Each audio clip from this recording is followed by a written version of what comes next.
What's up, everyone? Maximilian here, and welcome to the inaugural episode of Darkstalkers, the Night Warrior. Switching it up from the Online Warrior as a most appropriate title I could not avoid using.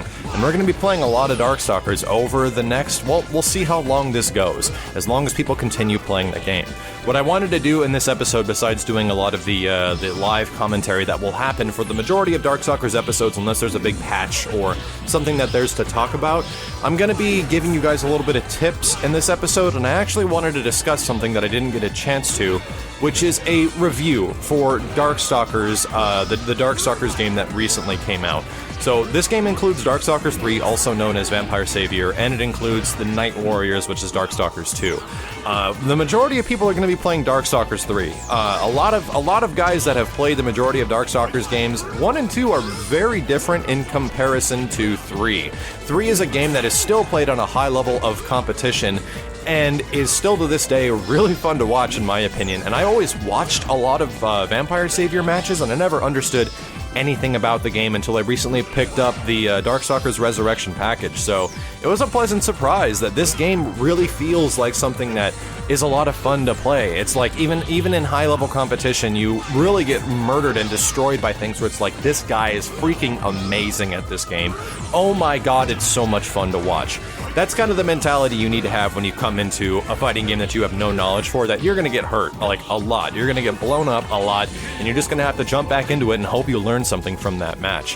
What I wanted to do is to give you guys a couple of quick tips for Vampire Savior or Darkstalkers 3 if you want to jump into this game. The one tip that I can give you and about understanding this title is that it's fast, dude. I have not run into a 1 versus 1 type of fighting game style that is this fast next to something like Guilty Gear, and even this seems a little bit faster than something like Guilty Gear.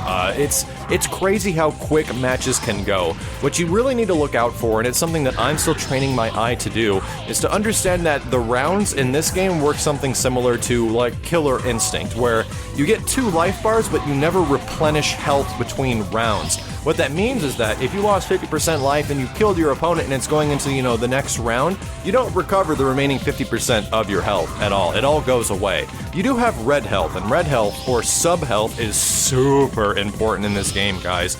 You lose a lot of sub-health really quick, and you also can recover it really quick, but if you apply pressure and keep your opponent going, you can just rip a life bar away in what seems like 10 seconds. It goes by really damn fast once you get good. For some of you guys that might be asking, well, how do I get started? Where should I be looking? What I did, because I had no knowledge, I jumped into a character that I just saw that I thought would be cool to play, which was John Talbane. John Talbane's the werewolf character in this game. He has excellent mobility and really good damaging combos. He's also got pretty good mix-up potential, and that's another huge part of Darkstalkers. If you guys are looking at this game, you'll probably be asking, well, how are combos? Are they like Street Fighter? Are they like Street Fighter Cross Tekken? What are they? They're kind of like Street Fighter Cross Tekken. You know how you have a light, medium, and heavy chain in that game? Well, that actually translates here between the light attacks, the medium attacks, and the heavy attacks, and as long as you go from one to the other in succession, you will actually get a combo. A lot of the time, comboing into a sweep for many of your characters ends up being very good because you down your opponent, and upon recovery, they can either roll forward or backwards, so this also leads to many different mind games, which way are they going to roll, which is kind of like why it's kind of similar to Street Fighter Cross Tekken. I could see how that gameplay system took a lot of stuff from Darkstalkers 3 when they went into that game. It's kind of like a mix of Street Fighter and, Darkstalkers 3 when I think about Street Fighter Cross Tekken now. Anyway, what you also need to understand is using meter. A lot of the meter that you're going to be using, and you get a lot of meter in this game, you'll notice that the meter counter goes all the way up to 99 in training mode, because that's actually how much it holds. You can get as much meter as you freaking want. There is almost no limit between the rounds that you're going to be playing, and you can just use it willy-nilly. A lot of the more powerful attacks you'll understand is that EX moves, which is by doing the regular move motion with 2 attacks instead of just 1 for your specials, does some pretty good damage, and a lot of these things end up being very good, which you might want to reference as like Morrigan's Fireball practically becomes like a super fireball and does pretty good damage. Even other characters have a lot of supers, which I still haven't gotten used to yet because they end up being Raging Demon style supers where it's like a button, a direction, a button, a button. And that it can be pretty difficult unless you understand some shortcuts or quick commands. So if you're just starting off, don't try to combo into your supers too much. That might take a little bit of time to get used to that, and will come later on once you actually understand your character. Besides John Talbane, another excellent character you might want to try out is also Morrigan if you're looking for your Fireball base standard character, and also Dimitri. Try doing his Fireball back with a kick button, which is like a teleport dive, and if you don't use it too much, it ends up being a really good move, and I found myself playing Dimitri way more than I thought I would. The characters I've played the most so far are Felicia, which is another excellent example of a character that's great for starting off and great for those like light, medium to heavy to sweep chain combos. She's got great mobility. She's really similar to John Talbane, which is kind of funny because they're a cat and a dog, and it's the most epic matchup in the game. Epic rap battles of cat versus dog, you know. Anyway, it's just fun to see a lot of the different matchups in this game. The stuff that I really appreciate about Darkstalkers in the long run, and this is getting into the review of the game, is that why I like it so much is because I get attached to certain little aesthetic things in fighting games, like the way things look, the way things sound, how I feel when I'm playing it, and Darkstalkers really does it for me. Like, Darkstalkers 3 ends up being one of those games where I'm just, like, completely moved by the amount of art and the animation and the sound effects and just the overall design of the game. It really does something for me, and I had not played very much of it because I only played the original Darkstalkers in a pizza parlor God knows how long ago, and I was nowhere near decent at that game. And Darkstalkers 3 is definitely a welcome change of pace from all, like, the really slow type of super spacing, like, keep you at distance type of fighting games that are around nowadays, like the Street Fighter 4 and Street Fighter Cross Tekken. It's super different. It's a very offensive-oriented game and about holding your ground and moving in with the powerful attacks you have. So, if you're looking for something different than Street Fighter 4 and something different than, like, the Street Fighter Cross Tekken or a lot of what other Capcom games have eventually evolved to the current gen, dude, you're gonna love Darkstalkers 3. Even if you're not that familiar with older fighting games, just get used to a much quicker pace that comes with this style of a game. So, between tips and everything, hopefully that helps you guys out if you're trying to get started with Darkstalkers 3.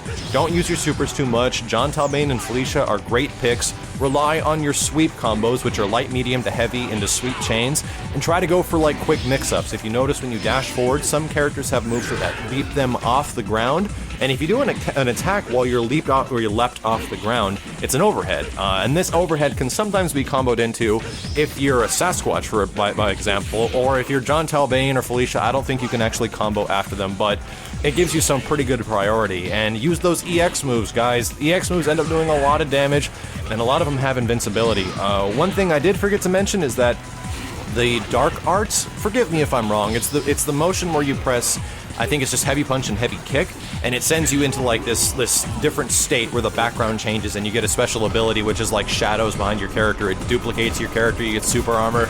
Everybody has something different. At the beginning of that, which I ended up using much more down the line past this gameplay, is that comes with invincibility at the start and makes you safe from what I understand. So if you have a guy rushing you down and you're in the corner and you don't know what the hell to do, activate heavy punch and heavy kick. I think it's the same for everybody, and you'll go into this special mode and you have invincibility at the start, and it kind of gets them off you for a sec.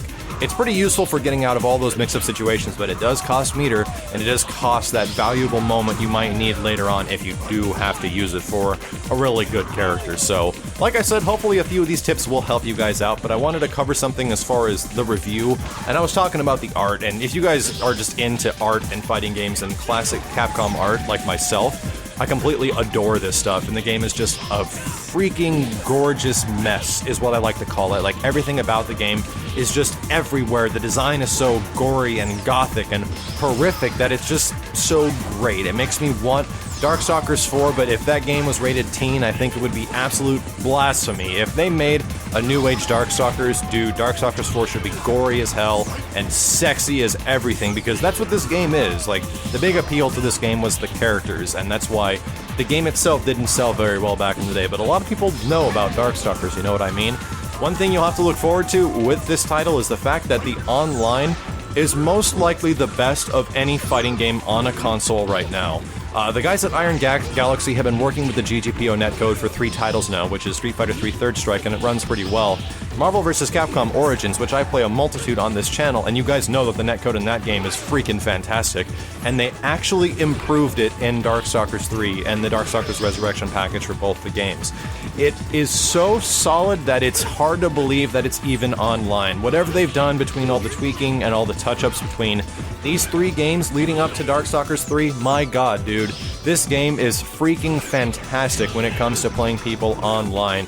It's a very fast-paced game as well, and I don't think it would work in any other environment. Like, for any other system of netcode or how the title functions, man, I don't think it would work out, because Darkstalkers 3 revolves around really quick timing, fast movement, mobility, characters just jump really quick, you can hardly anti-air people sometimes, because they just move so quick, and if the game wasn't responding to the fidelity of which it does right now in an online environment, dude, it would be rough. A lot of games where if you see a guy with 150 ping, you know, 150 to 200 ping in previous fighting games, you'd be like, I don't know if I want to do that, I'm probably just going to steer clear of this guy. Well, in Darkstalkers 3, I found that all those matches are almost completely playable. It's just amazing how there's this much input delay between all this stuff going on, and the game's just like, nope, you're fine. And the brilliant netcode that is GGPO in combination with Iron Galaxy working things out for all of these games to what we have now, it's something special. For you guys that are a fan of just pristine, like, really tight controlling online fighting games, you should really check this out, because they've done something very good with Darkstalkers 3. So, between that and all the stuff we talked about with tips, hopefully you guys enjoyed the first episode of Darkstalkers, The Night Warrior, and I'll be back very soon with some more ranked matches, probably some live commentary, and if there's a big update or something that's going to be changing with Darkstalkers 3 or something I should cover with everybody, I'll make another video like this featuring some post-game commentary. Until then, thank you all very much for watching. My name is Maximilian, and I'll see you on the other side.